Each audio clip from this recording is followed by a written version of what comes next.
Alors, bah, c'est dû à l'histoire, la force de l'histoire. Je pense que c'est une histoire qui a ému les gens parce qu'elle est vraiment improbable. On n'aurait pas pu l'inventer. C'est une histoire vraie et la rencontre entre ces deux personnes totalement extrêmes qui, en réalité, rationnellement, n'auraient pu ne jamais se rencontrer et finalement ont transcendé leur milieu social, leur couleur.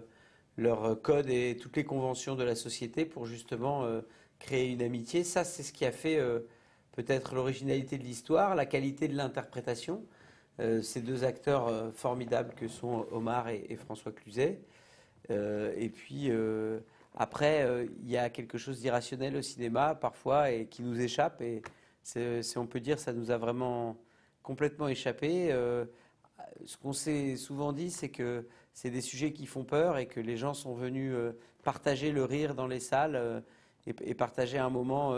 C'est peut-être une des fonctions du cinéma et c'est peut-être une des raisons qui fait que malgré le téléchargement illégal sur Internet, malgré la concurrence que représente la télévision, les gens continuent à aller dans les salles. C'est que c'est vraiment un film où on est venu partager avec des gens qu'on ne connaît pas dans le noir une aventure de rire et d'émotion. Voilà peut-être une des explications.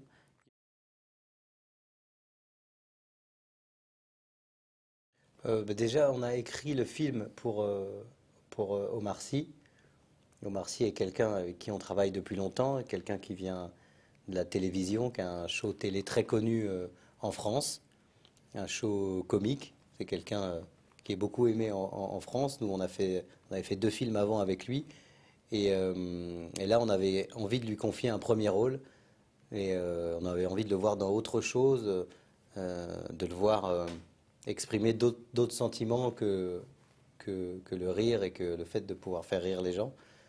Et il n'a pas une expérience de théâtre, il n'a pas pris de cours de théâtre.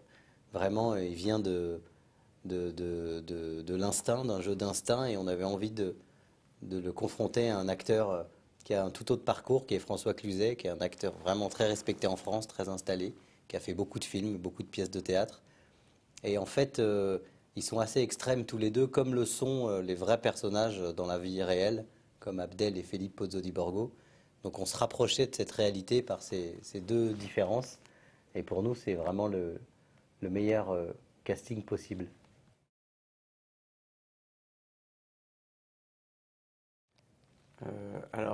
Bon, c'est difficile toujours de choisir une scène.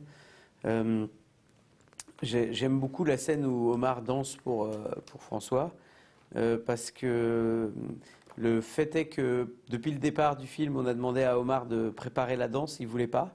Il a dit tu mettras la musique et on verra bien ce qui se passe. Et on l'a tourné en une prise, une fois. Il a dansé une fois et il y avait plusieurs caméras qui filmaient.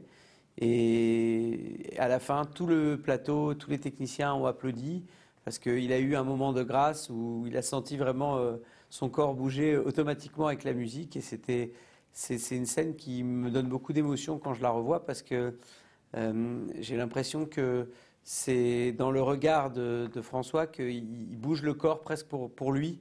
Et ce regard de François est très émouvant et c'est une scène que j'ai aimé tourner et que j'ai aimé voir dans le film. Alors, c'est vrai que comme Eric, c'est un peu compliqué parce que il y a beaucoup de scènes qu'on aime dans le film, pour pas dire toutes. Et ben juste avant la scène dont Eric parlait, il y a une espèce de battle musical, il y a une espèce de comme ça de joute où le personnage joué par François Cluzet lui fait découvrir la musique classique en live, jouée par un vrai orchestre. Et c'est une scène qui est très drôle et qui montre qu'avec la musique, avec ce vecteur-là, on peut expliquer plein de choses, plein de différences sociales, plein de différences culturelles. Et, euh, et ça, c'est une idée qu'on avait eue en écrivant comme ça, de jouer avec la musique classique et qui a vraiment fonctionné à l'écran. Donc c'est une scène que j'aime beaucoup revoir et re-revoir, re-revoir.